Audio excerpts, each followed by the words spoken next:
Gulayon ko kanis sa kay pag mahinog ini sa bugto kon maghihapon so masayang maghihapon. So ato kang gulayon.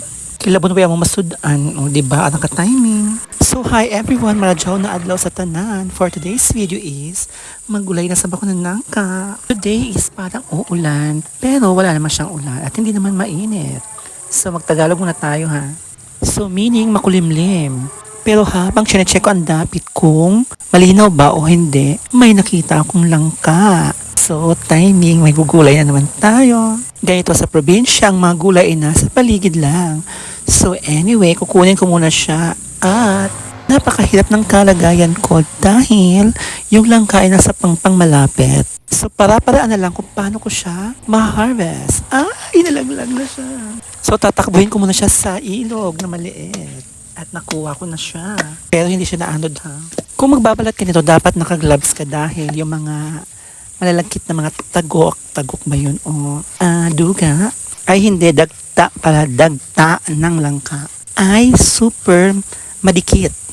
Kaya kailangan naka-gloves ka o pwede may langis yung mga kamay mo o mantika. Nang sa gayon, hindi sila madikit dahil napakahirap talagang tanggalin ang dagta ng langka.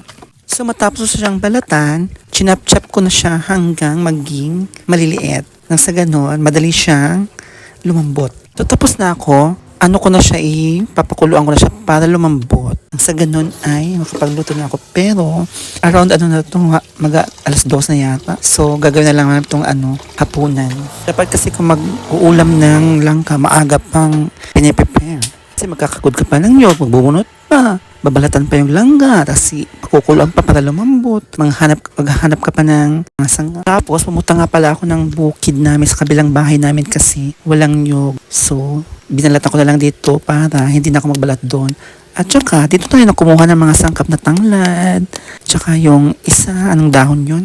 Duyaw ang tawag sa amin. Ewan ko sa Tagalog kung anong pangalan yun. Basta duyaw sa amin. Makikita naman sa video kung anong itsura ng dahon. So anyway, habang nagbabalat ako ng nyug dyan, ang dami ko lang angle. Yun lang. Parang hindi ako komportable magtagalog. Mas gusto pa rin yung nagbibisaya. Pero, Tagalog naman ang first language ko. Nasanay lang talaga ako magbisaya na. Siyempre, ilang taon na ako dito.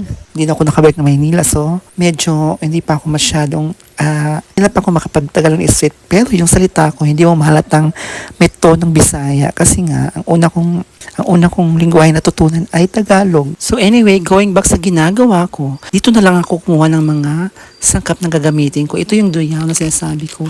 Ano ang pangalan sa Tagalog niyan? Tapos maraming tanglad dito so dinamihan ko na lang pagkuha. Para masarap yung aroma, yung amoy ng langka. Kasi nga lulutuin natin ay humbang langka. So dapat maraming tanglad at saka tuyaw. So anyway, dahil tapos na ako magbunot, iuuwi ko na itong mga nyog para doon ko nakagurin. Kakayuin o kakagurin. Basta gagawin gata kung ano mang. So anyway, kailangan ko na umuwi dahil parang uulan. Alam mo naman dito sa Surigao, uulan, biglang uulan. Minsan mainit, minsan biglang uulan. So ayan, kinakagod ko na yung niyog para meron na akong panggata. Diba?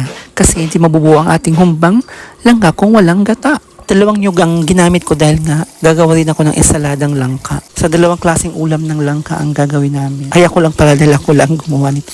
Ako ng video, ako lahat-lahat. So pipigayin ko na yung mga niyog para ma-ready na sa lulutuin ko. Ensalada at humbang langka. Well, inuna ko muna ang pure na gata, yung pinaka-purong gata. So, inuna ko muna yung ensalada kasi yung gata niya hindi nalulutuin. O, diba? Ihuli ko na yung humbang langka kasi nga matagal pa yun, ang dami pang proseso.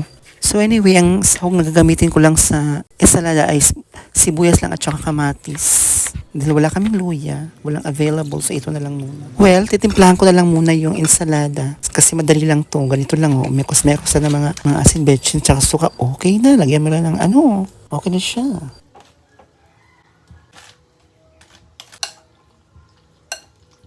So dito naman ako sa ensaladang humbang langka. So, nilagay ko yung pangalawang gata para may sabaw-sabaw naman siya. Tsaka yung mga sangkap na gagamitin ko ng pang-aroma, pampalasa, yung mga tangyad, tuyaw, bombay, at saka sibuyas at kamatis.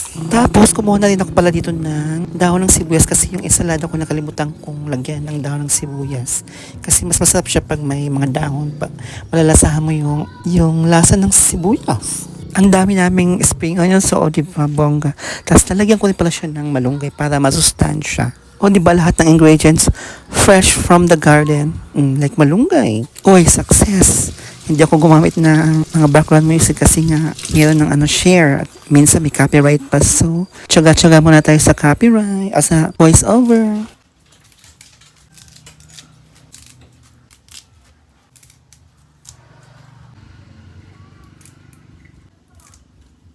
Hinugasan ko yan na, nakalimutan ko lang i-video. So anyway, nilagay ko na yung pure na gatada kasi okay na. Tsaka lalagyan ko rin to ng at sweated juice para may kulay, para magmukha na talaga siyang humba. So, well, okay na siya. At last quarto na ako natapos. So, gagawin na lang namin tong para sa hapunan. So, papakita ko lang muna sa inyo ang plating ko. So, hanggang dito na lang ako. Hanggang sa sunod na video ko. See you on my next vlog. Bye-bye!